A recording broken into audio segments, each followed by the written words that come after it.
ஆராதனை வேளையில் கேட்டது போல் சாத்தான் நம்முடைய கண்களை, ஆவிக்குரிய கண்களை, நம்முடைய மனதை குருடாக்குகிறவன். அவன் தான் அந்த கடைசி நாட்களில் நாம் வெளிப்பாக இருக்கணும். அவனுடைய நோக்கம் எப்பொழுதுமே தேவனை தவறாய் சித்தரிப்பது தான் அவனுடைய நோக்கம். தேவன் எப்படி இருக்கிறாரோ, வேதத்தில் தேவன் தன்னை எப்படியாய் காண்பித்திருக்கிறாரோ அதற்கு எதிர்மாறாய் காண்பிக்கிறது தான் அவனுடைய வேலை. அதை சொல்லி நம்மளை அந்த பொய்யை நம்ப வைத்து தான் நம்முடைய மனதை குருடாக்குகிறான். சாத்தானுடைய தந்திரங்கள் நாம் அறியாதவைகள் அல்லவே. அதனால் இந்த கடைசி நாட்களில் நாம் விழிப்பாக இருப்போம். தேவனுடைய கிருபை விட்டு விலகி விடாதபடிக்கு அவர் மேல் இருக்கிற அந்த வாஞ்சை, தவணம். ஒரு தேவ மனுஷன் இப்படியா சொல்லுவார், 150 வருடங்களுக்கு முன்பதாக வாழ்ந்த ஒரு மனுஷன் இப்படியா சொல்லுவார், வியாதிகளிலே பெரிய வியாதி என்ன அப்படின்னா ஆவிக்குரிய வியாதியை குறித்து அவர் சொல்வார். வியாதிகளிலே பெரிய வியாதி தேவன் மேல் ஒரு வாஞ்சை இல்லாமல் இருக்கிறது தான் பெரிய வியாதி அப்படிம்பார். நம்ம அதை சீரியஸாக எடுத்துக்கொள்ளணும். இந்த உலகத்தில் எத்தனையோ காரியங்கள் நம்மளை டிஸ்ட்ராக்ட் பண்ணுறது, நம்மளை திசை திருப்ப வைக்கிறது, நம்முடைய வாஞ்சை எல்லாம் ஈர்க்கிறது. உலகம் ஈர்க்கிறது, பாவ சந்தோஷம் நம்மளை ஈர்க்கிறது, எத்தனையோ காரியங்கள். பாவம் இல்லாத காரியங்களே நம்ம தேவ பக்தியிலிருந்து நம்மளை விலக்கிவிட முடியும். தேவன் மேல் இருக்கிற அந்த தூய பக்தியிலிருந்து நம்மளை திசை திருப்புறது தான் அவனுடைய சாத்தானுடைய மெயின் கோல், அவனுடைய முழு இலக்கம். தேவனுடைய பிள்ளைங்க அவர் மேல் இருக்கிற அந்த பக்தி, தூய பக்தி, சிம்பிளான பக்தி, அதிலிருந்து அவங்கள விலக்கி விடுறது தான். நம்மளுடைய விசுவாசத்தை அப்படியே திருடி விடுறது தான் அவனுடைய லக்கு. நம்மளையும் நாம் நிதானித்து கொள்ளணும்.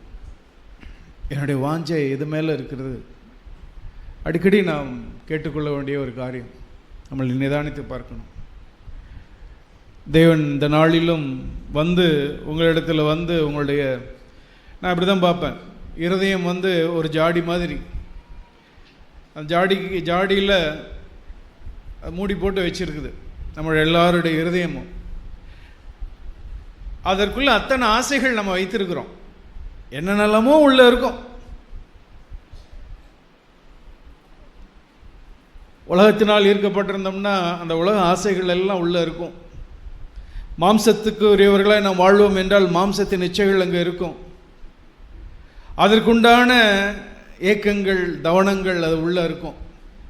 நம்ம ஆவிக்குரியவர்களாக இருந்தோம் என்றால் அதற்குண்டான வாஞ்சை விருப்பங்கள் இருக்கும். இப்போ ஆவியானவர் நம் மத்தியில் இருக்கிறார். நம்ம ஒவ்வொருடைய இருதயத்தையும் உங்களுடைய இருதயத்தின் அந்த ஜாடியில் உள்ள மூடியை அப்படி தூக்கிட்டு பார்த்தாரு அப்படின்னா, மேலே முதல்ல இப்போ எடுத்த உடனே ஒரு ஜாடியை மூடியை திறந்தோம் அப்படின்னா நம்ம முதல்ல கண்ணில் போட்டது என்னது? எது மேலே இருக்கோ அதுதான் கண்ணில் படும். உள்ள நிறைய இருக்கும்.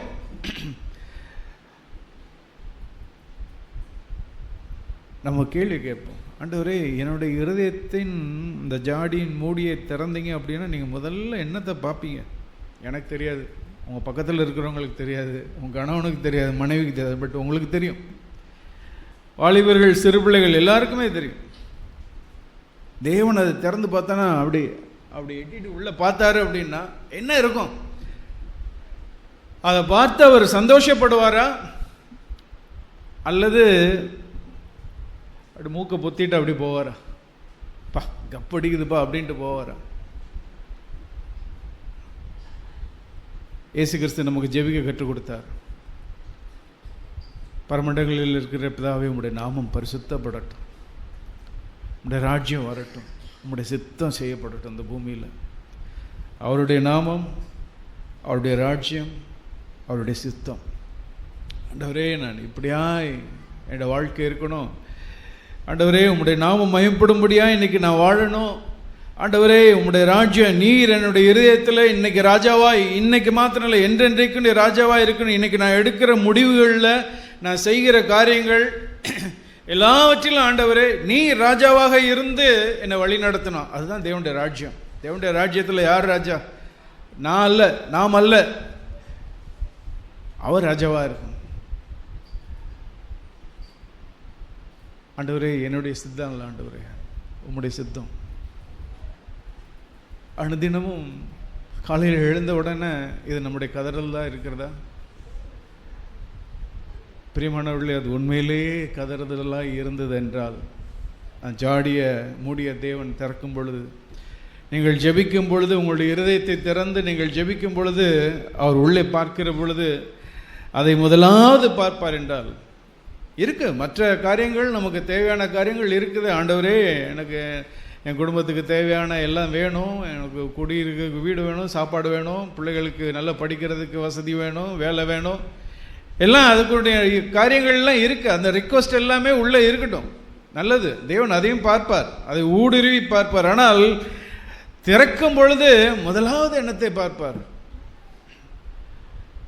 காலையில் எழுந்த உடனே நம்மளை அப்படியே நம்ம அர்ப்பணிப்போம்.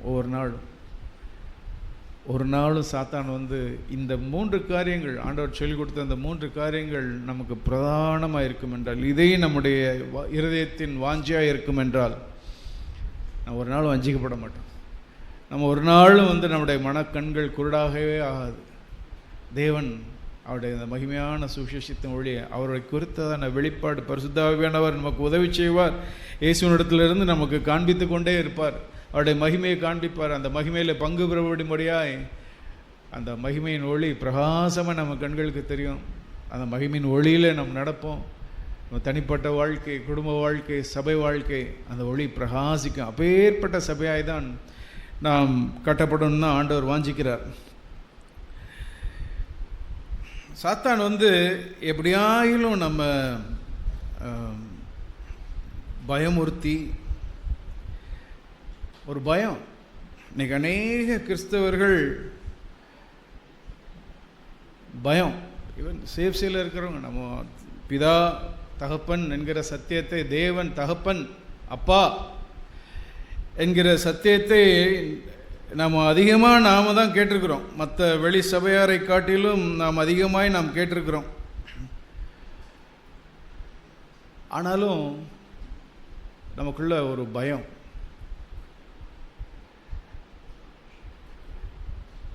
அநேகரை அதை பாதிக்கும். எதிர்காலத்தை குறித்ததான பயம், நாளைக்கு என்ன நடக்குமோங்கிற பயம், நம்முடைய பிள்ளைகளை குறித்ததான பயம்.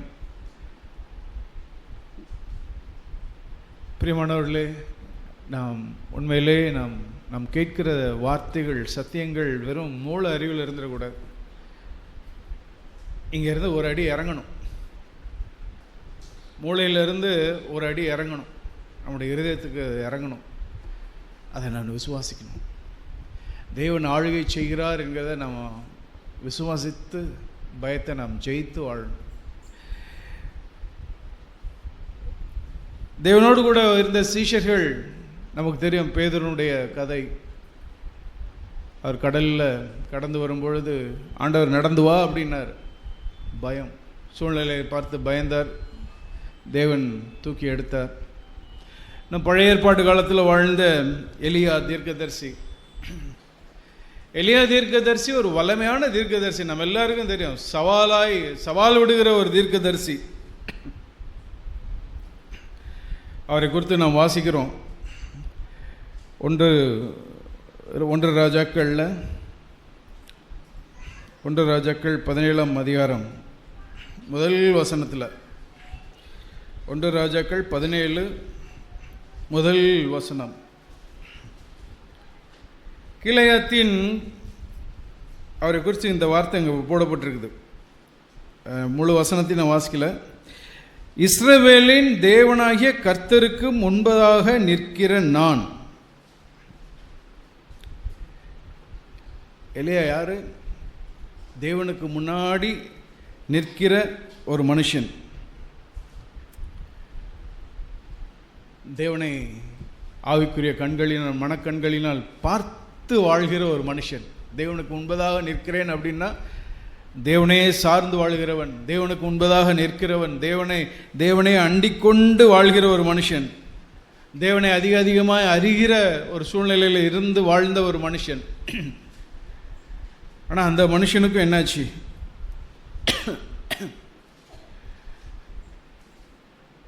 அக்னியினால் அற்புதங்களை காண்பித்த ஒரு மனுஷன். ஆனால் அவன் தேவனுக்கு முன்பதாக நின்றது, தேவனே அக்னியினால் ஒரு அற்புதத்தை நீங்கள் என் மூலமாக செய்யணுங்கிறதுக்காக அவர் நிற்கலை. அவர் வாஞ்சித்தது எல்லாம், எனக்கு ஒரு மினிஸ்ட்ரி கொடுங்க, அதுக்காக அவர் நிற்கலை. எனக்கு ஒரு வல்லமையான ஒரு மினிஸ்ட்ரி வேணும், எனக்கு ஒரு ஊழியம் வேணும், அதற்காக அவர் தேவன் முன்னாடி நிற்கல. அவருடைய வாஞ்சை எல்லாம் 1 ராஜாக்கள் 18ஆம் அதிகாரத்தில் நான் வாசிக்கிறோம். 1 ராஜாக்கள் 18:30 அவருடைய வாஞ்சை என்னவா இருந்தது என்றால், அவருடைய இருதயத்தினுடைய பேஷன், ஆண்டவரே நீர் உம்முடைய நாமம் உயர்ந்து இருக்கணும், உம்முடைய நாமம் உயர்ந்து இருக்கணும், யூ மஸ்ட் பி எக்ஸால்டட், உம்முடைய நாமம் உயர்ந்து இருக்கணும். 36, 37 வாசிக்கிறோம். வாசிங்க 36, 37.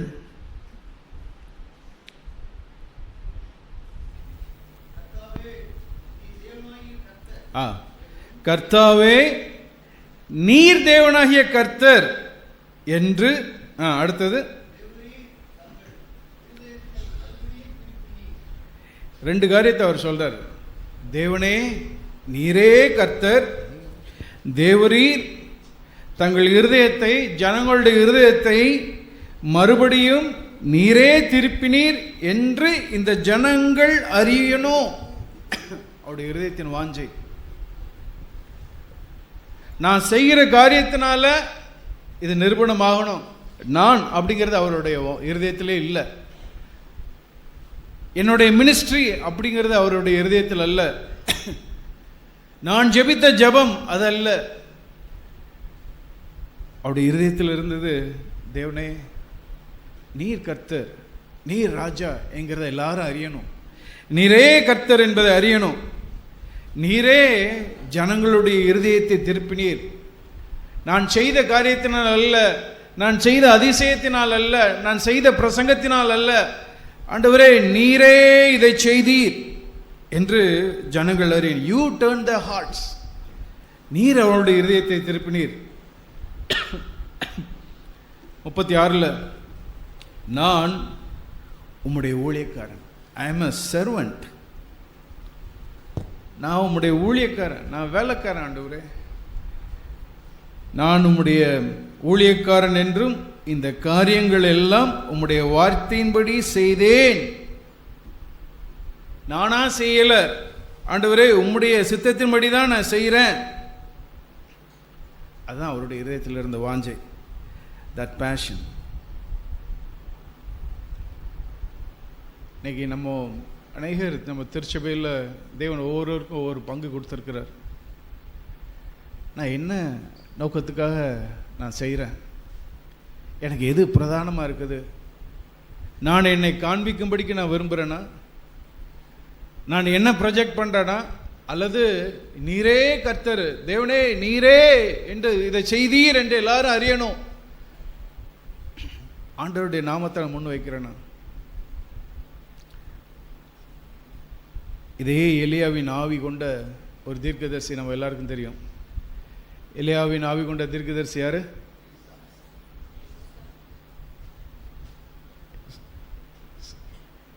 அது ஒன்று.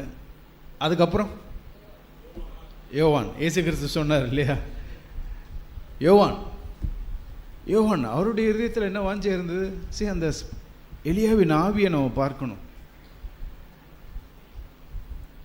மினிஸ்ட்ரிக்கு அந்த ஆவி, அவங்களிடத்துல இருந்த ஆவி, அவங்க ஊழியத்துக்கு மினிஸ்ட்ரிக்கு ஒரு விருப்பமே இல்லை. அவங்களுடைய நோக்கம் எல்லாம், இவர் சொல்றார் நீரே தேவன் என்று அறியணும், இப்போ யோவானை குறித்து நான் காண்பிக்க விரும்புகிறேன். நாம் இதை இருதயத்தில் வைத்துக்கொள்ள நம்ம எல்லாருக்கும் ஒரு சவாலாக இருக்கட்டும். பழைய உடன்படிக்கையில் வாழ்ந்த இந்த மனிதர்கள் யோவானிடத்தில் வந்து கேட்டாங்க,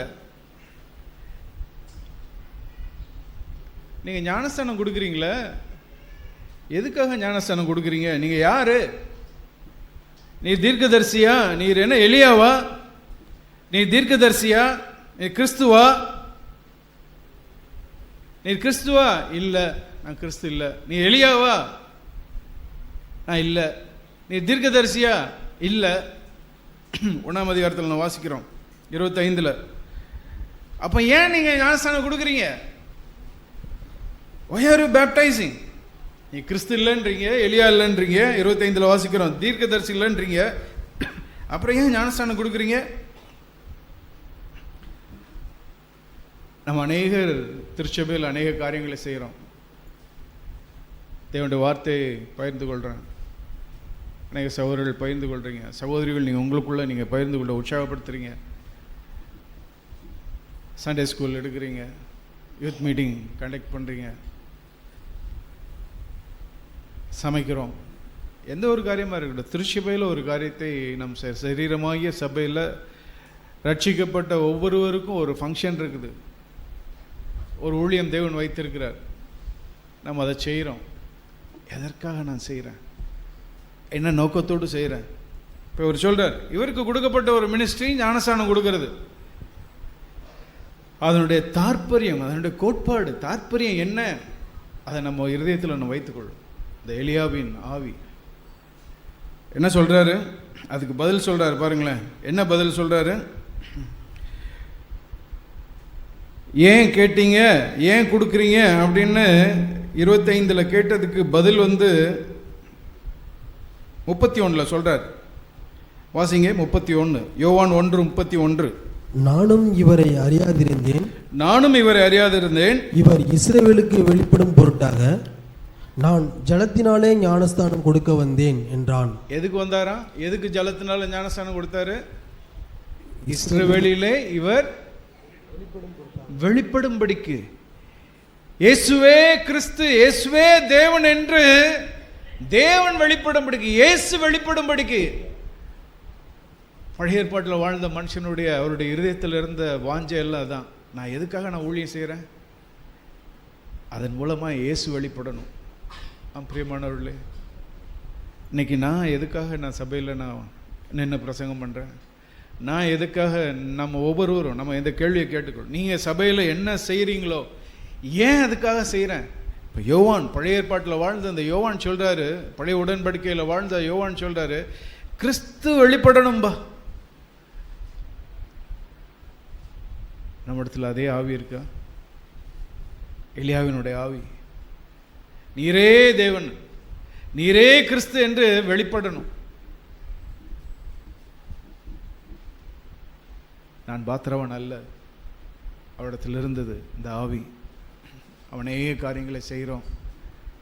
நம்மளை நம்பி, உங்களை நம்பி மூத்த சகோதரர்கள் ஒரு பொறுப்பை கொடுக்குறாங்க அப்படின்னா நம்ம ஒரு நாள் நினைத்து கொள்ள வேண்டாம், இதற்கு நான் பாத்திரவான், ஆகையினால தான் என்னை அநேகரை விட்டுட்டு என்னை மட்டும் தேடி கொடுக்குறாங்க.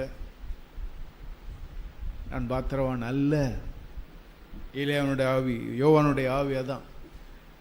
நான் பாத்திரவான் அல்ல, அவருடைய கால்களின் பாதரட்சியை தொடுவதற்கு நான் பாத்திரவான் அல்ல. 27 வாசிக்கிறோம், I am not worthy to untie, அவருடைய கால்களினுடைய பாதரட்சியை அவிழ்க்கிறதுக்கு நான் பாத்திரவான் அல்ல. ஊழியத்தின் ஆரம்பத்தில் இருந்தார், ஆனால் ஊழியத்தின் கடைசி வரைக்கும்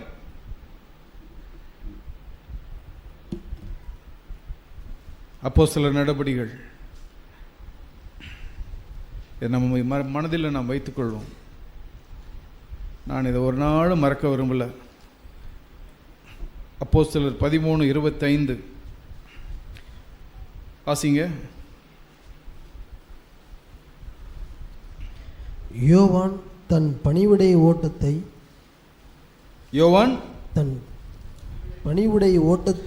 பணிவிடை ஓட்டத்தை நிறைவேற்றுகிற பொழுது. இங்கே 1ஆம் அதிகாரத்தில் என்ன வாசித்தா, அவர் ஞானஸ்தானம் கொடுக்க ஆரம்பிக்கிறார்.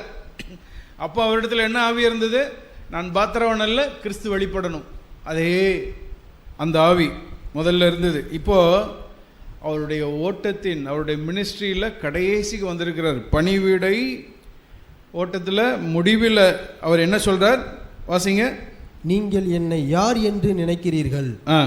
நான் அவர் அல்ல, இதோ எனக்கு பின் ஒருவர் வருகிறார், அவருடைய பாதரட்சையை அவிழ்க்கிறதற்கும் நான் பாத்திரன் அல்ல என்றான். ஆரம்பத்தில் சொன்ன அதே வார்த்தையை எப்போ சொல்றாரு? தன்னுடைய மினிஸ்ட்ரி, தன்னுடைய ஊழியத்தின் முடிவிலையும் அந்த மனுஷன் சொல்றது என்ன? நான் பாத்திரவான் அல்ல. அன்னைக்கும் நான் பாத்திரவான் அல்ல, இன்னைக்கும் நான் பாத்திரவான் அல்ல.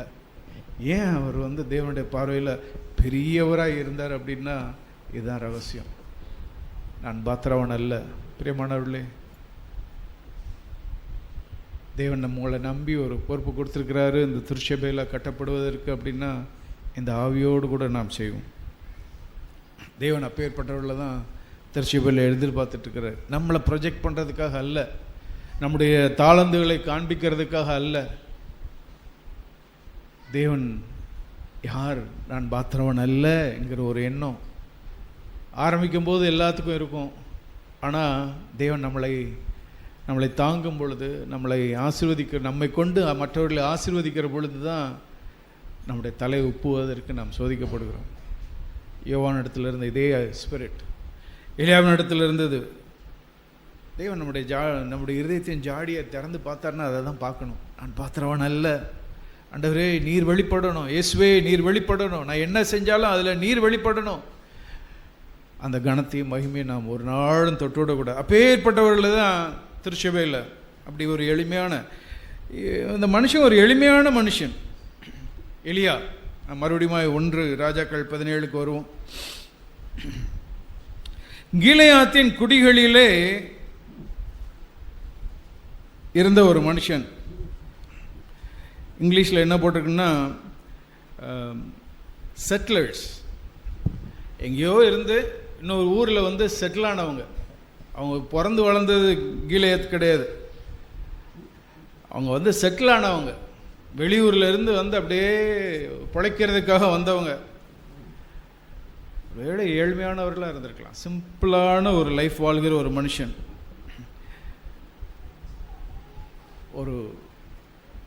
ஒரு கண்டென்ட்மெண்ட், ஒரு திருப்தி உள்ள ஒரு இருதயம். எனக்கு அது வேணும் இது வேணும் அப்படின்னு ஒரு வாஞ்சை இல்லாத ஒரு மனுஷன். அதனால தான் அவருடைய கோல் எல்லாம் நீரே தேவன் என்பதை அறியணும்.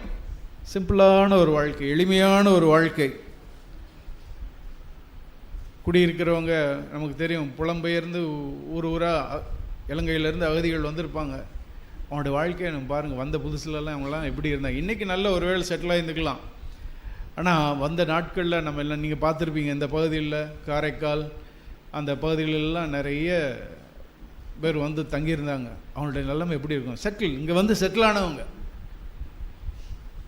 அப்பேற்பட்ட ஒரு கூட்டத்தில் இருந்த மனுஷன் தான் அந்த எலியா. அந்த ஜனங்களுக்கெல்லாம் நல்ல ஒரு சாப்பாடு கிடச்சிருக்குமா?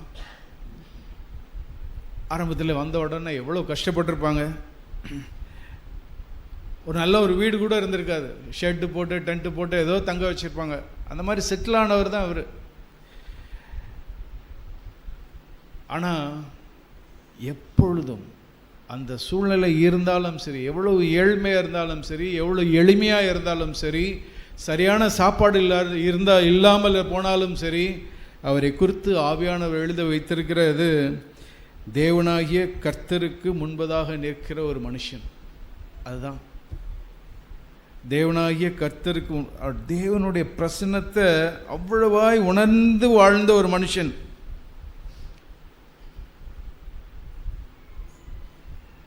நம்ம அதை ப்ராக்டிஸ் பண்ணி பார்க்கணும். அந்த உணர்வு, நான் தேவனுடைய பிரசன்னத்தில். ஏன் ஒரு சில தேவ மனுஷர்கள் அவங்களுடைய வாழ்நாள் காலங்களில் அவங்க பெரிய தேவனால் அதிகமாக உபயோகப்படுத்தப்பட்ட காரணம் என்ன? காரணம் என்ன? ஒரு தேவ மனுஷன் இப்படியா சொன்னார், இவர்கள் எல்லாம் ஏன் ஒரு ஆவிக்குரிய அதாவது தமிழ் இங்கிலீஷில் வந்து ஜாயிண்ட்டுன்னு சொல்லுவாங்க. ஜாயிண்ட்டுன்னா பராக்கிரமசாலி, அரக்கன்னு நம்ம சொல்ல வேண்டாம். ஆவிக்குரிய பராக்கிரமசாலிகளாக எப்படி அவங்க இருக்கிறாங்க அப்படின்னா, எப்படி இருந்தாங்க அப்படின்னா, ஒரே ஒரு காரணம் தான் சொல்வார். அவர்கள் அவனுடைய வாழ்க்கையில் தேவனுடைய பிரசன்னத்தை ஒரு முறை உணர்ந்தார்கள். உணர்ந்து அந்த அந்த தேவனுடைய பிரசன்னத்தை உணர்கிற இடத்திலேயே எப்பொழுதும் இருந்து விட்டார்கள். எப்பொழுதும் இருந்து விட்டார்கள். அவருடைய பேச்சு, அவருடைய செயல்கள் எல்லாம் நான் தேவனுடைய பிரசன்னத்திலிருந்து செய்கிறேங்கிற உணர்வு. they had an acute sense, ஒரு ஆழமான ஒரு உணர்வு.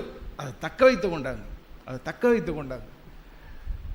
பிரியமானவர்களே, நம்ம வீட்டில் நம்ம எத்தனையோ காரியங்களை நாம் பேசுகிறோம். கணவனுக்கு மனைவிக்கு இடையில அந்த உணர்வோடு நாம் பேசுகிறோமா? நம்ம ஜெபம் பண்ணுறோம், பைபிள் வாசிக்கிறோம், சபைக்கு வரோம், எல்லாம் செய்கிறோம். பட் அது தேவனுடைய அவருக்கு முன்பதாக நிற்கிறது அல்ல. அது மாத்திரம் அல்ல, நான் தேவனுக்கு முன்பதாக வாழ்கிற மனுஷன், தேவனுடைய பிரசன்னத்தை உணர்ந்து வாழ்கிற மனுஷின்னா நான் அது எங்கே? எல்லா இடத்திலும். சபையில் இல்லை, ஞாயிற்றுக்கிழமை இல்லை, நான் வேலை செய்கிற இடத்துல, சபையில் ஒரு ஆள் கூட இல்லாத இன்னொரு இடத்துல நான் இருக்கிற பொழுது நான் என்னுடைய பேச்சு, நம்முடைய பேச்சு, உங்களுடைய பேச்சு, கணவனிடத்தில் சகோதரிகள், மனைவிகள், நீங்கள் பேசுகிற வார்த்தைகள், புருஷர்களாகிய நாம் அவரோட மனைவிகள் இடத்துல நான் நடக்கிற நடக்கைகள், நான் தேவனுடைய பிரசன்னத்தில் அவர் மாதிரி நான் கர்த்தருக்கு முன்பதாக நிற்கிற மனுஷனா? he listen to God. முன்பதாக நிற்கிறேன் அப்படின்னா தேவன் சொல்வார், நோ, இப்படி பேசாத, வழி இது இல்லை, நீ பேசுறது சரியில்லை, இந்த வழியில் நீ போகாத, இந்த முடிவு எடுக்காத, வழி இதுவே, இடதுபுறம் வலதுபுறம் சாகிற பொழுது வழி இதுவே, நோ, இந்த வார்த்தையை நீ பேசாத, வாய் பொத்தி அமைதலா இருந்து விடு. கேட்கிற மனுஷன் எலியா. தேவனுக்கு முன்பதாக நிற்கிறோம் என்று நாம் சொல்லுவோம் என்றால் நாம் தேவனுடைய வார்த்தையை கேட்கிறவர்களாக இருப்போம். கேட்கிற மனுஷனாக இருந்ததுனால தான் அந்த வார்த்தையை கேட்டு இஸ்ரவேல் ஜனங்களுக்கு ஒரு வார்த்தையை கொண்டு வந்தார். தேவன் அந்த மனுஷன் மூலமாக பேசிக்கிட்டே இருந்தார். அன்னைக்கு ஒரு தீர்க்கதரிசி கூட இல்லை. 7000 பேர் இருந்தாங்க. பாகாலுக்கு முழங்கால் படியிடாத 7000 பேர் இருந்தாங்க. ஆனால் அந்த ஜனங்களுக்கு ஏற்ற வார்த்தையை கொண்டு வருவதற்கு யாரை உபயோகப்படுத்தினார் என்றால் தேவனுக்கு முன்பதாக வாழ்கிற ஒரு மனுஷன். எனக்கும் திருச்சபை தேவன் அப்படிதான் ஆள் தேவன் எதிர்பார்க்கிறார். எனக்கு முன்பதாக வாழ்கிற ஒருவர்கள், வீட்டில் அவங்க பேசுகிற பொழுது, அவங்க செய்கிற பொழுது எனக்கு முன்பதாக வாழ்கிறவர்கள், அப்பேற்பட்டவர்கள் தான் தேவன் எதிர்பார்த்துட்டு இருக்கிறார். எலியா அப்பேற்பட்ட ஒரு மனுஷன். அதனால என்ன அதிகாரம், ஆவிக்குரிய அதிகாரம் எப்படி வந்தது? அவர் சொல்றார் பாருங்களேன், என்ன தைரியமா சொல்றாரு. அதை வாசிக்கும் பொழுது வாசிக்கிறோம் 1ஆம் வசனத்தில், எலியா ஆகாபை நோக்கி, இந்த வருஷங்களிலே பனியும் மழையும் பெய்யாது இருக்கும். எப்படி பெய்யாது இருக்கும்? ஆண்டவர் சொல்றது வரைக்கும் பெய்யாது அப்படின்னு அவர் சொல்லல. என்ன சொன்னார்? என் வாக்கின்படியே நான் சொல்ற வரைக்கும். என்ன அதிகாரம்! தேவனுக்கு முன்பதாக நம்ம நின்று வாழ பழகிட்டோம் அப்படின்னா அப்போதான் அந்த ஆவிக்குரிய அதிகாரம். இன்னைக்கு ஏன் நம்ம வீடுகளில் புருஷர்களாக இருக்கிற நம்ம மொட்டை அதிகாரம் பண்ணலாம், நாம் புருஷன் அப்படிங்கிற ஒரு அதிகாரத்தை நம்ம செய்யலாம். ஆனால் ஆவிக்குரிய அதிகாரம் இருக்குதா? சகோதரிகளே, உங்கள் பிள்ளைகள் மேலே உங்களுக்கு ஆவிக்குரிய அதிகாரம் இருக்கிறதா? ஐயோ, என் புருஷன் அவர் ஆவிக்குரியவர், அது அவங்க உணர்றவங்கள நம்ம மனைவிகள் உணரணும், பிள்ளைகள் உணரணும். என்னுடைய அப்பா அம்மா அவங்க ஆவிக்குரிய அதிகாரம் அவங்களிடத்தில் இருக்குதுங்கிறத. தேவன் அந்த அதிகாரத்தை கொடுத்தார். அவருக்கு முன்பதாக நின்று வாழ்கிற ஒரு வாழ்க்கை, வல்லமையான ஒரு வாழ்க்கை தான் வாழ்ந்தார். அவர் போல்டாக பேசினது, ஒரு நாள் அவர் தனக்கானதை தெரியல, கம்ஃபர்ட்டை அவர் தேடவே இல்லை. பெரிய சவால். கம்ஃபர்ட்டை அவர் தேடவே இல்லை. அவர் செட்டிலாக இருந்தார். அதுவே ஒரு கம்ஃபர்ட் ஜோனாக இருந்திருக்காது. ஆனால் அடுத்தது என்ன நடக்குதுன்னு நமக்கு தெரியும். ஆண்டவருடைய வார்த்தை அவருக்கு உண்டாயிற்று. கிலியாத்தில் இப்போ தான் செட்டில் ஆகியிருக்காரு. செட்டில் ஆகி நல்ல இதான உடனே இங்கே சொல்லப்பட்டிருக்குது, கர்த்தருடைய வார்த்தை அவருக்கு உண்டாகி, எலியா, நீ இவ்விடத்தை விட்டு கீழ்த்திசையை நோக்கி போய் யோர்தானுக்கு நேராக இருக்கிற கேரி தாற்றங்கடையிலே ஒளித்து கொண்டிரு. ஆண்டவர் சொல்லிட்டார், இந்த இடத்த கொண்டு போய் இந்த இடத்த காலி பண்ணிவிட்டு யோர்தானுக்கு நேராக இருக்கிற கிட்டத்தட்ட ஒரு 100 கிலோமீட்டர் தள்ளி போய் ஒளித்து கொண்டிரு.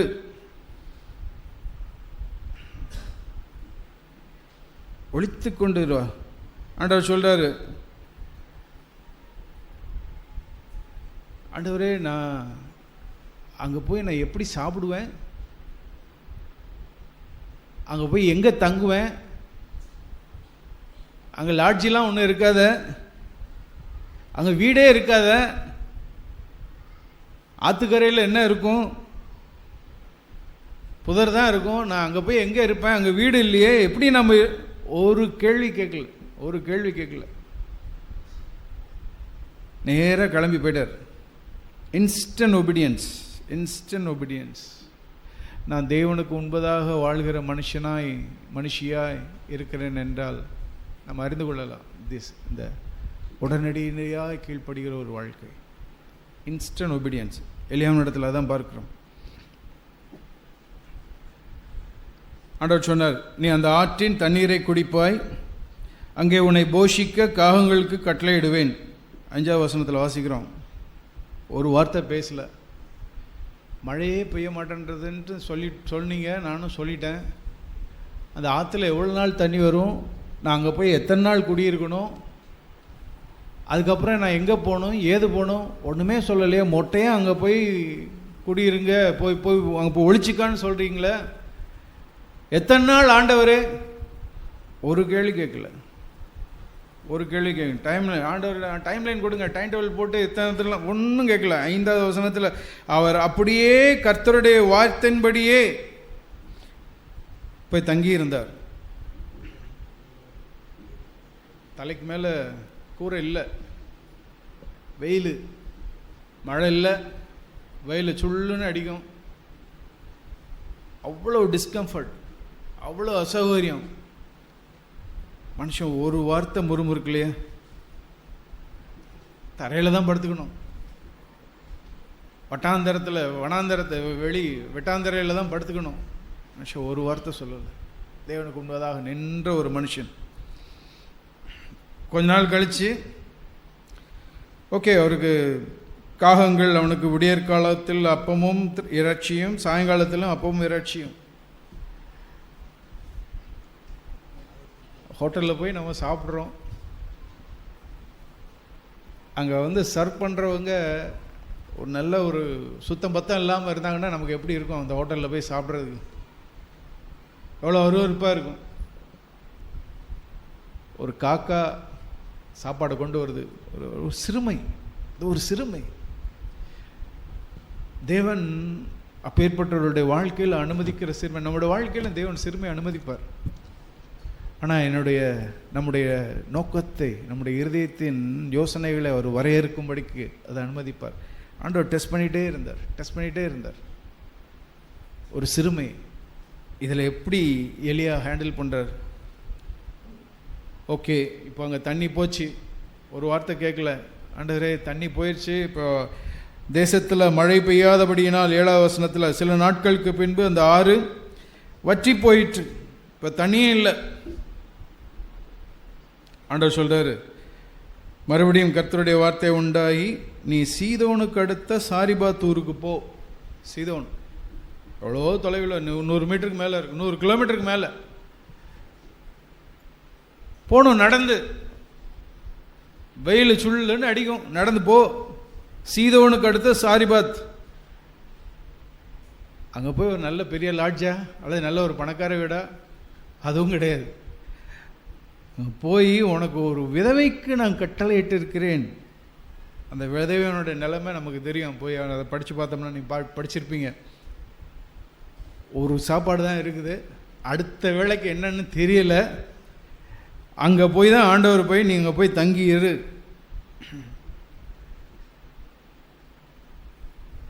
எவ்வளோ சிறுமை. அதுவும் அவங்க இஸ்ரேல் தேசத்தில் உள்ளவங்க கிடையாது, வெளிநாடு, புறஜாதியார், சீதோன் புறஜாதியார் வாழ்கிற இடம். ஒரு புறஜாதியான ஒரு மனுஷனிடத்துல போயிட்டு, ஒரு ஆள்கிட்ட போயிட்டு, அதுவும் ஒரு விதவை, அவங்ககிட்ட போய் கையேந்தி நின்று சாப்பிடும்படிக்கு தேவன் அனுமதிச்சார். சிறுமை. ஆனால் அதெல்லாம் அவருக்கு ஒரு பொருட்டாவே இல்லை. ஏன்? அந்த ஆவியை தான் யோவான் இடத்துல பார்த்தோம். நான் பாத்திரவன் அல்ல, நான் பாத்திரவன் அல்ல, நான் பாத்திரவன் அல்ல. அவருக்கு என்ன முக்கியமான இருந்தது? தேவனுடைய வார்த்தை, தேவனுடைய வார்த்தை. இந்த காரியங்கள் ஒன்றுமே அவரை பாதிக்கல. அவருக்கு தேவையானது எல்லாம், ஆண்டவரே உம்முடைய வார்த்தை, ஆண்டவரே உம்முடைய சித்தம், உம்முடைய சித்தம். உணவை பார்க்கிலும் அவருக்கு தேவனுடைய வார்த்தையும் தேவனுடைய சித்தம். பிரியமானவர்களே, நம்ம என்னைக்காவது ஆண்டவர்கிட்ட ஜெபம் பண்ணியிருக்கிறோமா? ஆண்டவரே, பழைய ஏற்பாட்டில் வாழ்ந்த இன்னும் யோபு அவர் சொல்றார், யோபு 20 பழைய ஏற்பாட்டில் வாழ்ந்த இந்த மனுஷன் நம்மளெல்லாம் சவாலிடுறாங்க. நம்ம இன்னைக்கு தேவனுடைய வார்த்தையை நம்ம எப்படியா, நமக்கு இன்னைக்கு அச்சடிக்கப்பட்ட பைபிள் கொடுக்கப்பட்டிருக்கிறது, எல்லாம் இருக்குது. ஆனாலும் கடந்த வாரத்தில் நான் யாரையும் நான் குற்றப்படுத்த விரும்பலை, பட் நீங்களே உங்களை கேட்டுக்கொள்ளுங்க. கடந்த வாரத்தில் நம் தேவனுடைய வார்த்தையை இங்கே உட்கார்ந்துருக்கிற நாம் எத்தனை பேர் நம்ம வேல்யூ பண்ணி, ஆண்டவரே என் கூட பேசுங்க ஆண்டவரே, எத்தனை பேர் நம்ம அனுதினமும் ஆண்டவர் இடத்துல போய் கேட்டோம்? நம்ம எப்படி வேல்யூ பண்ணுறோம்? கடந்த வாரத்தில் நம்ம எப்போவாவது 3 வேளை சாப்பாட்டில் ஏதாவது ஒரு வேளையை மிஸ் பண்ணியிருந்தோமா? மிஸ் பண்ணல. நான் தேவனுடைய வார்த்தையை நான் மிஸ் பண்ணியிருந்தோம் அப்படின்னா, தேவன் எங்கூட பேசுகிறத நான் மிஸ் பண்ணியிருந்தேன் அப்படின்னா, இப்போ எனக்கு எது இம்பார்ட்டன்ட்? எனக்கு தேவனுடைய வார்த்தையை காட்டிலும் எனக்கு என்னுடைய உணவு முக்கியம். தேவனுடைய வார்த்தையை காட்டிலும் எனக்கு உணவு முக்கியம். யோபு சொல்கிறார், யோபு 23ஆம் அதிகாரம், யோபு 23:12 வசனம். அவர் உதடுகளின் கற்பனைகளை விட்டு நான் பின்வாங்குவதில்லை, அவருடைய வாயின் வார்த்தைகளில் எனக்கு வேண்டிய ஆகாரத்தை பார்க்கிலும் அதிகமாய் காத்து கொண்டேன். அவருடைய வாயின், ஆங்கிலத்தில் எப்படி இருக்குன்னா, ஆங்கில வேதாகமத்தில் எப்படி போட்டிருக்குன்னா, I have treasured the words of his mouth more than my necessary food. எனக்கு தேவையான, எனக்கு இன்றியமையாத உணவை காட்டிலும் அவர் வாயிலிருந்து வருகிற வார்த்தையை நான் பொக்கிஷமாய் நான் வைத்துக் கொண்டேன். ரொம்ப அழகா இருக்கு. அவரோட எனக்கு தேவையான உணவு, 3 வேளை சாப்பாடு, எனக்கு தேவையான உணவு. அவர் விருந்து பயங்கரமான உணவெல்லாம் சொல்லி, எனக்கு தேவையான உணவு, அதை காட்டிலும் ஆண்டவரே உம்முடைய வாயிலிருந்து வருகிற அந்த வார்த்தையை நான் அதிகமாய் வேல்யூ பண்ணுறேன், அதிகமாய் நான் பொக்கிஷமாய் நான் பார்க்கிறேன். நமக்கு தெரியும், இஸ்ரவேல் ஜனங்கள் அவங்க தோற்று போனதெல்லாம், அவங்க சண்டை போட்டதெல்லாம் எதுக்காக சண்டை போட்டாங்க? உணவிற்காகவும் தண்ணீருக்காகவும். இந்த ரெண்டுத்துக்காக தான் சண்டை போட்டாங்க. நம்ம வீடுகள்லையும் இதுக்காக சண்டை நடக்குதா? உணவிற்காக, அதுக்காக நம்ம முறுமுறுக்கிறோமா?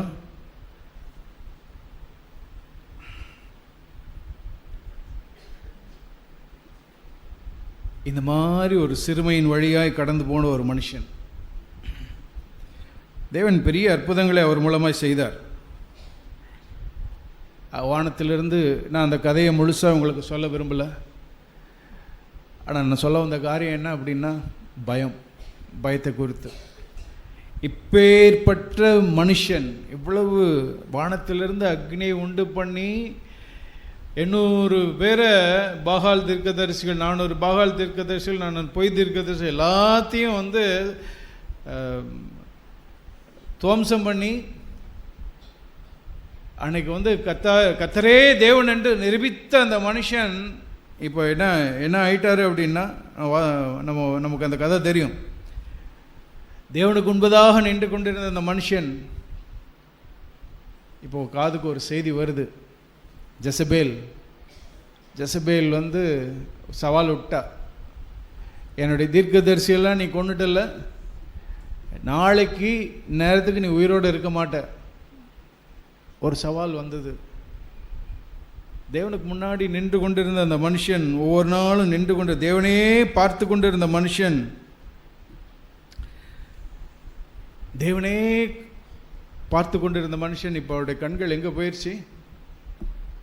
எசபேல் சொன்ன எசபேல் மேலே அவருடைய கண் போயிடுச்சு. அவள் கொடுத்த அந்த த்ரெட்டு, அவள் விட்ட பயமுறுத்தினதுக்கு நேராக அவருடைய இப்போ கண் போயிடுச்சு. தேவனுக்கு முன்னாடி நின்று கொண்டே இருந்தார். ஆகாப் ராஜாவுக்கு எதிராக எத்தனையோ காரியங்களை சொன்னார். இஸ்ரவேல் தேசத்துக்கு விரோதமாக எத்தனையோ தேவனுக்கு முன்னாடி நின்று சொன்னார்.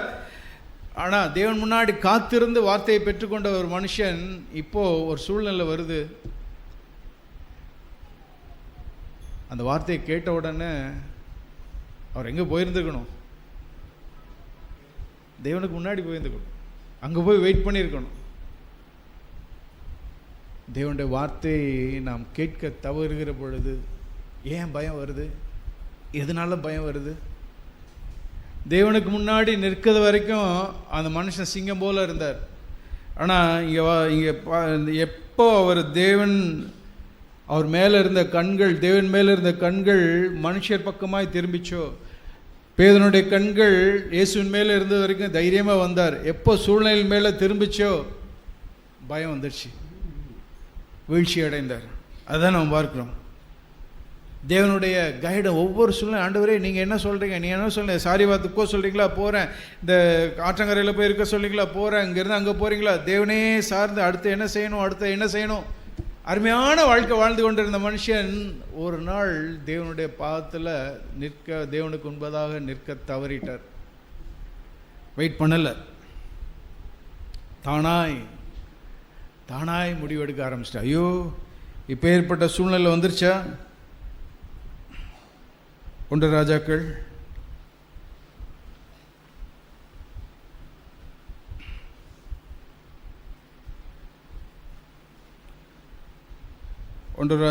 19ஆம் அதிகாரம்.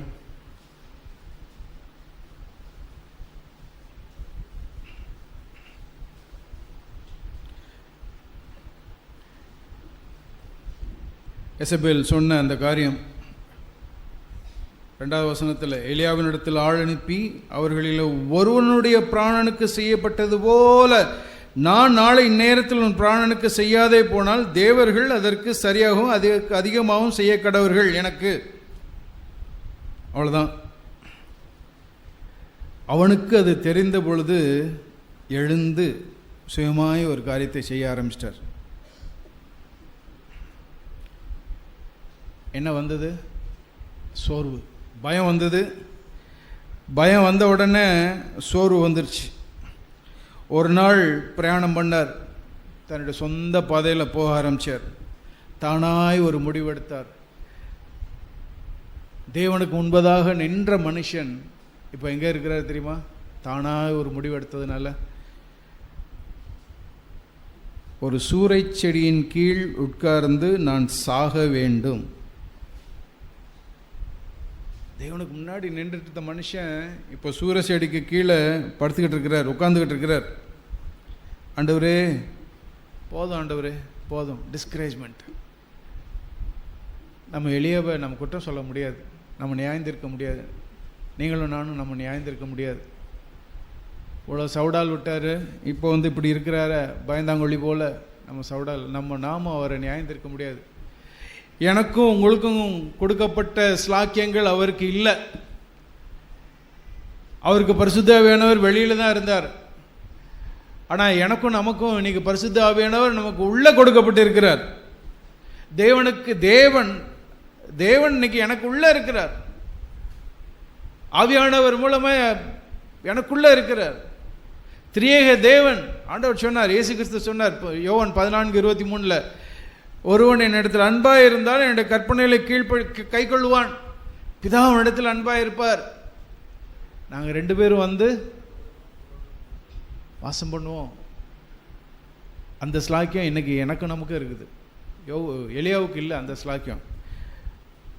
சோர்ந்து போயிட்டார், பயந்து போயிட்டார். he was afraid. எசபேலினுடைய அந்த வார்த்தைகள்லாம் கேட்டவுடனே பயந்து போயிட்டார். நம்ம போல சாதாரண மனுஷன், அவர் சூப்பர்மேன்லாம் கிடையாது. சூரச்செடியின் கீழ் 5வது வசனத்தில் படுத்துக்கொண்டு நித்திரை பண்ணினான். பயந்து போயிட்டார். பயந்து சோர்வடைந்து போயிருந்த ஒரு மனுஷனை தேவன் எப்படி டீல் பண்ணார், அதுதான் நம்ம பார்க்கணும். தேவனுடைய இருதயத்தை நம்ம அந்த இடத்துல நம்ம பார்க்க முடியும். நம்ம வீடுகளில் இதே மாதிரி சூழ்நிலைகள் இருக்கலாம். நம்முடைய பிள்ளைங்களாக இருக்கட்டும் அல்லது மனைவியாக இருக்கட்டும், சில வேளைகளில் சோர்ந்து போயிருப்பாங்க. அவங்க கணவனே சோர்ந்து போயிருக்கலாம்.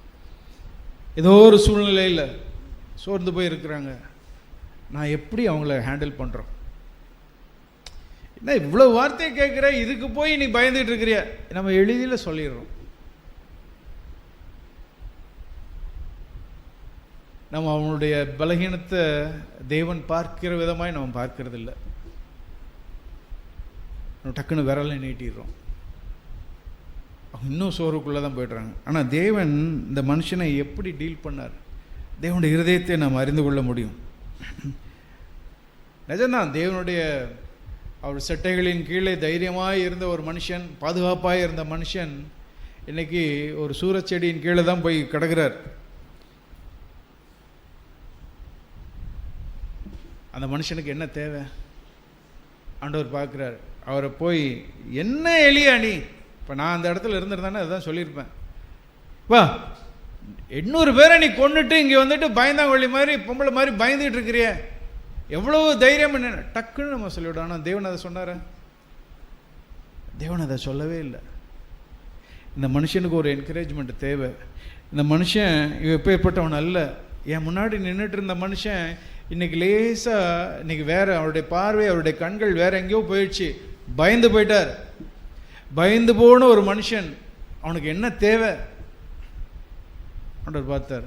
அவனுக்கு தேவை பிரசங்கம் இல்லை, பிரசங்கம் இல்லை. அவனுக்கு தேவை அவனை உற்சாகப்படுத்தக்கூடிய ஒரு செயல். அதை தான் ஆண்டவர் செய்தார். என்ன செஞ்சார்? ஒரு தேவதூதன் அனுப்பிச்சார். 6வது வசனம் 19:6 வாசிக்கிறோம். அவன் விழித்து பார்க்கிற பொழுது தலையில் சுடப்பட்ட ஒரு அடையும் பாத்திரத்தில் தண்ணீரும் தலைமாட்டில் இருந்தது.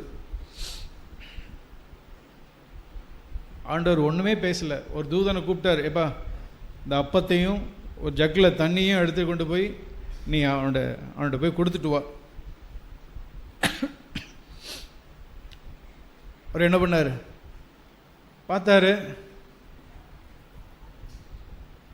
அதை எடுத்து 6வது வசனத்தில் வாசிக்கிறோம். அவன் அதை, அந்த தூதன் வந்து டச் பண்ணார், அவ்வளோதான்.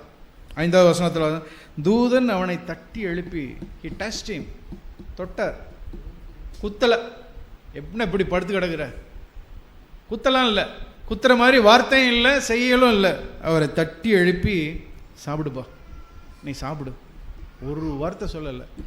அந்த தூதனுடைய அந்த ஆவி, உண்மையிலே நான் அதை எச்சிக்கிறேன். சில வேளைகளில் நம்ம மனுஷிகமாக ஏதாவது ஒன்று செஞ்சிடுறோம். ஆண்டவர் என்ன சொன்னாரோ அதை மாத்திரம் செஞ்ச. தேவை இருக்குது. தேவனுடைய ஊழியக்காரன் இப்படி படுத்து கிடக்கிறாரு, அவனை உசுப்பணுமே, அவன் எழும்பி மறுபடியும் தேவனுக்காக அவன் சிலம்பம் பண்ணணுமே. தேவனுக்கும் வாஞ்சை இருக்குது, அந்த தூதனுக்கும் அது தெரியும். ஆனால் ஆண்டவர் என்ன சொன்னாரோ அதை மட்டும் போய் நீ சாப்பாடை போய் கொடுத்துட்டு, அவனை தூங்கிட்டு இருப்பான், தட்டி எழுப்பி சாப்பிடுன்னு சொல்லிட்டு வந்துரு. அதே தான். அதுக்கு மேலே ஒன்று கூட்டம் இல்லை, குறைக்கவும் இல்லை.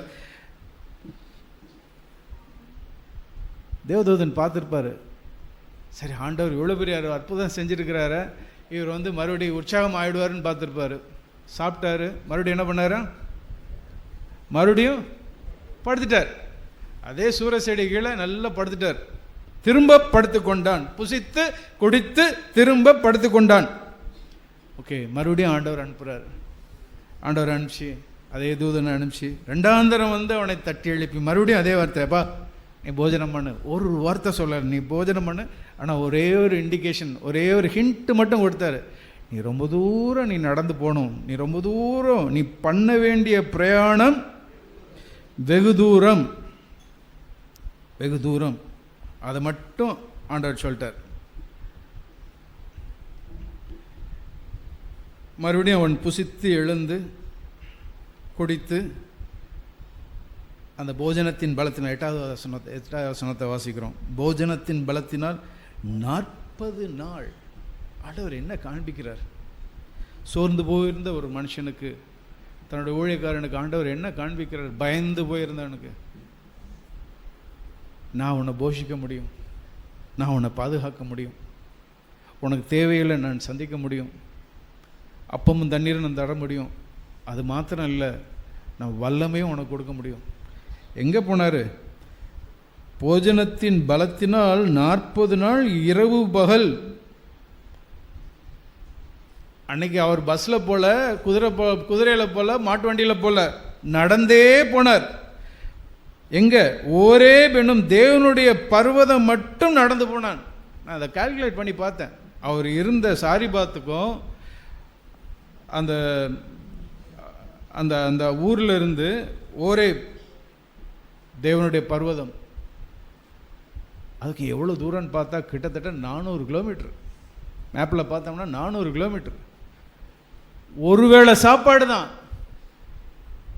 ஒருவேளை சாப்பாடை சாப்பிட்டுட்டு நீ எழுந்து போ. 40 நாள் ஒன்றும் கிடையாது, தண்ணி கிடையாது, சாப்பாடு கிடையாது, ரெஸ்ட் கிடையாது, இரவு பகல். ஆண்டவர் என்ன சொல்றார்? எங்க வர சொன்னார்? தேவனுடைய பர்வதம். பயந்து போய் இருக்கிற எல்லாருக்கும், நீங்க பயந்து போய் இருக்கிறீங்களா? சோர்ந்து போய் இருக்கிறீங்களா? சகோதர சகோதரிகளே, தேவன் அன்னைக்கு எலியாவை உற்சாகப்படுத்துகிறது போலதான் இந்த நாளில் உங்களையும் உற்சாகப்படுத்துற. வந்துருங்க, தேவனுடைய பர்வதத்துக்கு வந்துருங்க, தேவனுடைய பிரசன்னத்திற்கு வந்துருங்க. தேவனுடைய பர்வதம் ஓரேப் எங்கே இருக்கு? இஸ்ரவேல் ஜனங்கள் எகிப்திலிருந்து வந்தாங்களே, அங்கே அக்னி மேலே மலையில் உச்சியில் அக்னி, அப்படியே இடியும் மின்னலும் அக்னி. தேவனுடைய 10 கற்பனைகளை அவர் பெற்றுக்கொண்டாரு. அந்த இடத்துக்கு, என்னுடைய பிரசன்னத்திற்கு நீ வா, என்னுடைய பிரசன்னத்துக்கு நீ வா. ஆண்டவர் அதான் சொல்றார். அவனை ஒரு வார்த்தை கடிந்து கொள்ள, தேவன் தம்முடைய அன்பை காண்பித்தார், தம்முடைய வல்லமையை காண்பிக்கிறார். சோர்ந்து போயிருந்த ஒரு மனுஷனுக்கு இன்டைரக்டாக சொல்கிறார், எப்பா உனக்கு தேவையான ஸ்ட்ரென்த்தை நான் கொடுக்க முடியும். அதோடு அவர் விடலை. அடுத்து என்ன சொல்கிறார்? சரி, ஒருவேளை மனம் திரும்பியிருப்பாரா, இவர் உற்சாகப்படுத்தப்பட்டிருப்பாரான்னு பார்க்குறாரு. அங்கே போய் கெபிக்குள்ளே போய் தங்கியிருந்தார். 9ஆவது வசனத்தில் வாசிக்கிறோம். பர்வதம் மட்டும் நடந்து போயிட்டார் தேவனுடைய வல்லமையினால். போயிட்டு அங்கே ஆண்டவர் கேட்குறாரு, எலியாவே இங்கு உனக்கு என்ன காரியம்? அதே பாட்டு, அதே புலம்பல். ஆண்டவரே உமக்காக, அந்த முன்னாடி சொன்ன, ஆண்டவரே உமக்காக பக்தி வைராக்கியமாக இருந்தேன், எல்லாரும் உண்மை பின்பற்றலை, நான் மட்டும்தான் பின்பற்றினேன். நான் எல்லாரும் தீர்க்கதரிசிகளையும் கொண்டு போட்டாங்க, நான் ஒருத்தன் தான் மீதியாக இருக்கிறேன், என் உயிரையும் வாங்குறதுக்கு தேடுறாங்க. ரெண்டாவது முறை இந்த வார்த்தை சொன்னோன்னே ஆண்டவர், நீ விடவே மாட்டியா? எவ்வளோ நாள் தான்ப்பா இதை சொல்லிகிட்டு இருப்ப? நீ அங்கேருந்து நடந்து வந்திய, உனக்கு யார்ப்பா பலன் கொடுத்தது? உனக்கு யார் சாப்பாடு கொடுத்தது? ஒருவேளை சாப்பாட்டில் 400 கிலோமீட்டர் நடந்து போயிருக்கிய, என்னுடைய வல்லமை நீ உணரலையா? ஆண்டவர் ஒரு வார்த்தை அவனை சொல்லலை. அவரை சோர்ந்து போயிருந்த அந்த மனுஷனுக்கு ஆண்டவர் என்ன சொன்னார்னா, ஓகே நீ வா, என் பர்வதத்தில் வந்து, இந்த பர்வதத்தில் வந்து நில்லு, எனக்கு முன்பதாக வந்து நில். பிரியமானவர்களே, ஒரு கதை போல இருக்கலாம். பயந்து சோர்ந்து, எதிர்காலத்தை குறித்து பயம், சோர்வு, அவன் போக வேண்டிய இடம் தேவனுடைய பர்வதம். முன்னாடி வந்து நெல் அப்படின்றார். என்ன நடக்குது அங்கே? பர்வதத்தில் வந்து நிற்கிறார், மலை உச்சியில் போய் நிற்கிறார். இப்போ அங்கே கர்த்தர் கடந்து போனார். 11வது வசனத்தில் வாசிக்கிறோம், கர்த்தருக்கு முன்பதாக பர்வதங்களை பிளக்கிறதும் கன்மலைகளை உடைக்கிறதுமான பலத்த பெருங்காற்று உண்டாயிற்று. இதை நம்ம சிந்திச்சு பார்க்கணும், கற்பனை பண்ணி பார்க்கணும். காற்று எப்பேற்பட்ட காற்று அப்படின்னா, பலத்த பெருங்காற்று அப்படின்னா பர்வதங்களை பிளக்கிறது. ஒரு மலை இருக்குது அப்படின்னா மலையை பிளக்கிறது போல, பாம்பு வச்சா அடித்து உடச்சி ரெண்டாக ஆகும், பிளந்து போகும். காற்று வருதுன்றார். கண்மலைகளை உடைக்கிறதும், மலை எல்லாம் அப்படியே பீஸ் பீஸாக ஆகுது. அப்பேற்பட்ட காற்று. காற்று இதெல்லாம் நீங்கள் நம்ம பார்த்துருக்க மாட்டோம் வாழ்க்கையில். ஆனால் நம்ம போர் போடுறோம் தெரியுமா? வீட்டுக்கு நம்ம போர் போடுறோம் தண்ணிக்காக. அந்த தண்ணி, அந்த போரில் என்ன பண்ணுறாங்க தெரியுமா? உள்ளெல்லாம் கல்லெல்லாம் எப்படி வருது? பீஸ் பீஸாக வருது, துகள் துகளாக வருது. என்ன தெரியுமா அது? ட்ரில்லிங் மிஷின் மாதிரி ஒன்று வச்சுருப்பாங்க. அந்த இரும்பு போய் அதை உடைக்கல, கம்ப்ரஸ்டு காற்று, காற்று அழுத்த கொடுத்த காற்று தான் உள்ளே போய் உடைச்சி, பாறையெல்லாம் உடைச்சி, ஃபஸ்ட்டு மண்ணு தான் இருக்கும், அப்புறம் உள்ளே போனால் எவ்வளோ பெரிய பாறையாக இருந்தாலும் சரி உடைச்சி வரும். அந்த கம்ப்ரெஷர் காற்றை நம்ம பாடியில் விட்டோம் அப்படின்னா ஓட்டை விழுந்துடும், இங்கே வந்துடும். அவ்வளோ ப்ரெஷர் அந்த காற்று. இப்போ நம்ம புரிஞ்சுக்கலாம்னு நினைக்கிறேன். அவர் எங்கே நிற்கிறாரு?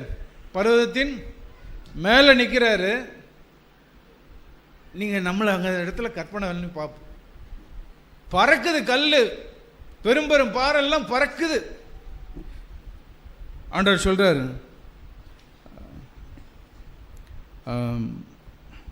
11வது வசனத்தில், ஆனாலும் அந்த இடத்துல என்ன, அந்த காற்றிலே கர்த்தர் இருக்கவில்லை. அந்த காற்று கர்த்தர் இடத்துல இருந்து உண்டாகலை. ஆனால் அப்பேற்பட்ட ஒரு காரியம் நடக்குது. கல்லும் பீஸ் பீஸாக பறக்குது. இவருக்கு என்ன ஏதாவது ஆச்சா? ஒன்றும் ஆகலை. இவ்வளோ பெரிய பயங்கரமான ஒரு காரியம் நடக்குது, இவருக்கு ஒன்றுமே ஆகலை. அடுத்தது, அந்த காற்று தேவனிடத்திலிருந்து வரல, அந்த காற்றிலே தேவன் இருக்கவில்லை. காற்றிற்கு பின்பு பூமி அதிர்ச்சி உண்டாயிற்று. இல்லை, இந்த பக்கத்துலலாம் உங்களுக்கு பூமி அதிர்ச்சி உண்டாயிருக்காதுன்னு நினைக்கிறேன். சென்னையில் ஒரு நேரம், ஒரு பல வருடங்களுக்கு முன்பதாக வந்தது.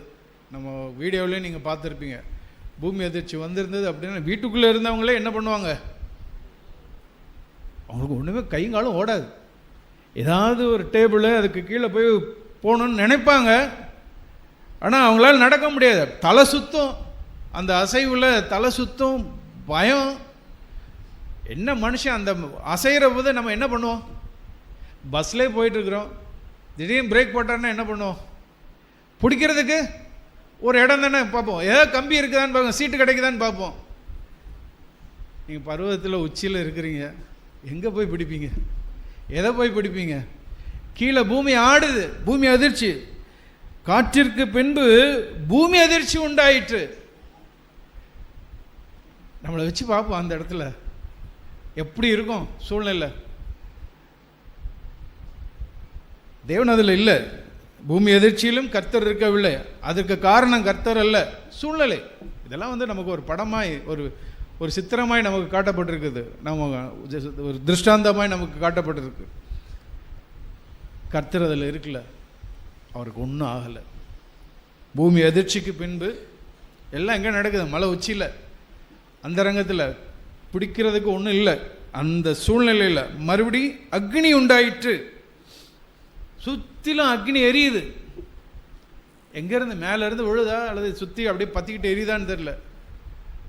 அதிலும் கர்த்தர் இருக்கவில்லை. 3 காரியம் நடக்குது, பயங்கரமான காரியம். ஆண்டவர் என்ன சொல்ல வர்றார்? இவ்வளோ காரியங்கள் நடந்தது, உனக்கு ஏதாவது ஆச்சா? உனக்கு ஒரு சின்ன சேதம் வந்ததா? இன்டைரக்டாக மறைமுகமாக ஆண்டவர் சொல்றார், ஒரு பொம்பளை ஏதோ ஒன்று சொன்னான்ட்டு நீ பயந்து வரைய, அதை காட்டிலும் இவ்வளோ வல்லமையான காரியங்கள் நடந்திருக்குதே, இதிலிருந்து உன்னை யாருப்பா காத்தா? உன்னை யார் காத்தது? ஆண்டவர் இன்டைரக்டாக பேசலை, ஒரு வார்த்தை பேசலை, ஆனால் தன்னுடைய கிரியையின் மூலமாய் தன்னுடைய வல்லமையை காண்பிக்கிறார். பிரியமானவர்களே, தேவனுடைய வல்லமை, தேவனுடைய வல்லமை. அவர் சர்வ அதிகாரி, அவர் சர்வத்துக்கும் ஆளுகை செய்கிறவர், சர்வத்தையும் ஆளுகை செய்கிறவர். என்ன சுற்றி, நம்மளை சுற்றி என்ன நடந்தாலும் சரி, அவர் ஆளுகை செய்கிறார். கர்த்தர் அதில் இருக்கல. அந்த அக்னியும் அந்த காற்றும் பெருங்காற்றும் பூமி அதிர்ச்சியும் யார் வேணாலும் சாத்தானால கூட உண்டாயிருக்கட்டும், அது நம்மளை பாதிக்காது, உன்னை பாதிக்காது. அதான் அவர் சொல்கிறார். ஆண்டவருடைய ஏன், எதனால், ஏன் பாதிக்கலை? ஒரே காரணம், அவர் வந்து நின்றது தேவனுடைய பிரசன்னம், தேவனுடைய பிரசன்னம். பிரியமானவர்களே, பயந்து இருந்தோமானால், சோர்ந்து போய் இருந்தோமானால், நாம் போக வேண்டிய இடம் தேவனுடைய பிரசன்னம். நான் ஒரு இடத்துல போய் நேர்மையாக சொல்லுவோம். ஆனால் துரதிருஷ்டவசமான ஒரு காரியம் என்ன அப்படின்னா, இவ்வளவு நடந்தது, மறுபடியும் ஆண்டவர் கேட்குறாரு. அதுக்கப்புறம் தான் ஆண்டவர் பேசுகிறாரு. காற்றுக்கு அக்னிக்கு பின்பு அமர்ந்த மெல்லிய சத்தம் உண்டாயிற்று. எலியா அதை கேட்டபோது என்ன பண்ணார்? முகத்தை மூடிக்கொண்டு வெளியில் வந்து நின்னார். அப்போது மறுபடியும் ஆண்டவர் கேட்குறார், எலியாவே, உனக்கு என்ன இங்கே காரியம்? நீ ஏன் இங்கே வந்திருக்கிற? உனக்கு இங்கே என்ன காரியம்? ஆண்டவரே, நான் உம்முடைய வல்லமையெல்லாம் பார்த்தேன் ஆண்டவரே, எவ்வளோ காரியங்கள் நடந்தது ஆண்டவரே, என்னை சுற்றி எவ்வளோ காரியங்கள் நடந்தது, ஆனால் ஒன்று கூட என்னை சேதப்படுத்தலை ஆண்டவரே, நீங்கள் நிரூபிச்சிங்க ஆண்டவரே, நான் மனம் திரும்புகிறேன். இல்லை, மறுபடியும் என்ன சொல்கிறாரு?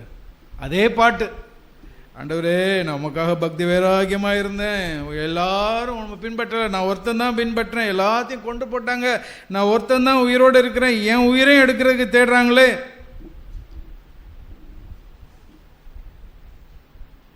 அதைரியப்பட்டு உற்சாகம் இழந்து பயந்து போய் நம்ம இருந்தோம் அப்படின்னா, ஆண்டவர் என்ன தெரியுமா செய்வார்? தூக்கி ஷெல்ஃபில் உட்காந்து வச்சுடுவார். போதும்பா, நீ செஞ்ச ஊழியம் போதும், நீ போ. ஆண்டவர் அதை தான் செஞ்சார். நீ ஊழியம் பண்ணது போதும், நீ போய் அடுத்து 16வது வசனத்தில் வாசிக்கிறோம், யெகூவை போய் நான் அபிஷேகம் பண்ணு, உன் ஸ்தானத்தில் உன் ஊழியம் போதும், உன் ஸ்தானத்தில் எலிசாவை, உன் ஸ்தானத்திலே தீர்க்கதரிசியாக அபிஷேகம் பண்ணு. முடிச்சிட்டார். எவ்வளோ பெரிய ஊழியம் பாதிக்கப்பட்டது பாருங்கள், இந்த அதைரியத்தினால, அந்த பயத்தினால, தேவனுடைய பிரசன்னத்துக்கு நாம் போகாததுனால, தேவனுடைய வார்த்தையை மீண்டும் கேட்கும்படிக்கு போகாததுனால, நம் சுயமாய் இந்த காரியத்தை எப்படி சால்வ் பண்ணலாம், இதிலிருந்து எப்படி தப்பிக்கலாம், தேவனுடைய பிரசன்னத்துக்கு போகிறதற்கு பதிலாக நாம் பயந்து ஓடுகிறவர்களாக இருப்போம் என்றால், ஆண்டவர் சொல்கிறார், கம் டு மை பிரசன்ஸ், என்னுடைய சமூகத்துக்கு வந்துரு, என்னுடைய பர்வதத்துக்கு வந்துரு, என்னுடைய வல்லமையை நீ பாரு, நான் உனக்கு எத்தனை காரியங்கள் செய்திருக்கிறேன், நீ யோசித்து பாரு, பின்னாடி நடந்ததெல்லாம் நீ யோசித்து பாரு, உன்னுடைய விசுவாசம் பலப்படும். ஆனால் தேவனை எதிர்பார்த்த ஒன்று நேர்மை. எலியா கடைசி வரைக்கும் நான் பயந்துட்டேன்னு ஒரு வார்த்தை சொல்ல, தன்னுடைய நிலைமை அவர் ஒத்துக்கொள்ள, ஆண்டவரே எனக்கு உதவி செய்யுங்க அப்படின்னு அவர் புலம்பிகிட்டே இருந்தார். எப்படி இருக்கேன், நான் எப்படி இருக்கேன், நான் ஒருத்தன் தான் இருக்கிறேன். ஆனால் நமக்கு தெரியும், பிற்காலத்தில் அவர் மனம் திரும்பி இருக்கிறார். அதனால தான் மீண்டும், அது வேதத்தில் சொல்லப்படலை, ஆனால் தேவன் அந்த மனுஷனை மறுபடியும் உபயோகப்படுத்தினார், அவரை பரலோகத்துக்கு அக்னி ரதத்தினால் எடுத்துக்கொண்டார். நமக்கு அந்த சரித்திரம் தெரியும். பிரியமானவர்களே, நிறைய நேரம் எடுத்துட்டேன். அந்த காரியத்தில் ஒன்று பார்க்க முடியும். எலியா தேவன் ஒரு காரியத்தை சொன்னார், 3 காரியங்களை செய்யும்படிக்கு சொன்னார். ஆனால் ஒரு ஆர்டரில் சொன்னார். அந்த சோர்ந்து போய் இருக்கு, அந்த மாதிரி சூழ்நிலையில் பயந்து இருக்கும்போது தேவன் சொன்ன வார்த்தையே நம்ம கீழ்ப்படியவே மாட்டோம். எலியா அதை செய்யவே இல்லை. நீங்கள் அதை வாஸ்து பார்த்தீங்கன்னா தெரியும், கீழ்ப்படியவே இல்லை. எவ்வளோ காரியங்கள் நடக்குது, எவ்வளோ தவறு தாறுமாறாக காரியங்கள் நடந்தது. பயப்படுறதுனால தேவன் உங்களுக்கென்று வைத்திருக்கிற அந்த ஊழியத்தை நம்ம இறந்துடக்கூடாது. தேவன் நம்மளை உற்சாகப்படுத்த தான் விரும்புகிறார், மீண்டுமா அழைக்கிறார், நம்முடைய வல்லமை வழங்க பண்ணுகிறார். மறுபடியுமா நீங்கள் யார் என்ன பயமாக இருந்தாலும் சரி, என்ன அதைரியமாக இருந்தாலும் சரி, ஆண்டவருடைய அன்பு அவர் நேற்றும் இன்றும் என்றும் மாறாதவர். அவர் இன்னைக்கும் என்னிடத்துக்கு வந்துரு, என்னுடைய பருவத்துக்கு வந்துரு, எனக்கு முன்பதாக நீ நிற்க பழகு, என்னுடைய பிரசன்னத்தில் நீ இரு, மீதி எல்லாம் நான் பார்த்துக்கொள்கிறேன். அதான் ஆண்டவர் சொல்கிறார். மீண்டுமாய் அந்த மாதிரி சூழ்நிலையில் நம்ம இருந்தால் கூட, எலியாவை எப்படி தேவன் மறுபடியும் மனம் திரும்ப செய்து மறுபடியும் அந்த ஊழியத்தை செய்யும்படிக்கு எப்படி வழி நடத்தினாரோ, அதே போல் நாமும் திருச்சபையில் தேவன் நமக்கென்று வைத்திருக்கிற பங்கை நாம் செய்ய முடியும். அதுதான் நம்முடைய தேவன். இந்த தேவனிடத்தில் நாம் மனம் திரும்பி வருவோம். நாம் தலைவணங்கி நாம் ஜெபிப்போம். எங்கள் தகப்பனே, ஆண்டவரே, இந்த காலை வேளையிலும் உம்முடைய இருதயத்தை நீர் எங்களுக்கு ஆண்டவரே நீர் காணும்படிக்கு உதவி செய்தீர். ஆண்டவரே, உம்மை அறிகிற அறிவு தான் ஆண்டவரே, ஆண்டவரே அதுதான் நித்திய ஜீவன். ஆண்டவரே, ஆண்டவரே நீர் எங்களுக்கு உதவி செய்யுங்க. இந்த இடத்துல சோர்வுற்று ஆண்டவரே பயந்து சோர்வுற்று தைரியத்தை இழந்து இருக்கிற ஒவ்வொரு சகோதரனையும் சகோதரியும் ஆண்டவரே, ஆண்டவரே அவங்க எல்லாரும் உங்களுடைய சமூகத்துக்கு வரும்படிக்கு ஆண்டவரே நீர் எளியாவை காட்டிலும் எங்களுக்கு அதிக ஆசீர்வாதங்களை தந்திருக்கீங்க, எங்களுக்கு பரிசுத்த ஆவியை தந்திருக்கிறீர். நீர் உம்முடைய ஆவினால் நிரப்புவீராக ஆண்டவரே, உம்முடைய ஆவினால் நிரப்பும், தைரியத்தின் ஆவினால் நிரப்புங்க ஆண்டவரே. ஆண்டவரே பேதுருவை நீ நிரப்பினீர் ஆண்டவரே, தைரியமாய் ஆண்டவரே உம்மை பறைசாற்ற உம்மை உயர்த்த முடிந்ததே அவரால். ஆண்டவரே நீர் உதவிச்சு நாங்கள் செய்கிற எல்லாவற்றிலும் ஆண்டவரே பிதாவே உம்முடைய குமாரன் வெளிப்படணும், நீர் வெளிப்படணும், நீரே தேவன் என்பதை அறியணும். ஆண்டவரே உண்மையே நாங்கள் தேடட்டும், எங்களுக்கு உதவி செய்யும். இயேசுவின் நாமத்தில் ஜெபிக்கிறோம் நல்ல பிதாவே, ஆமென்.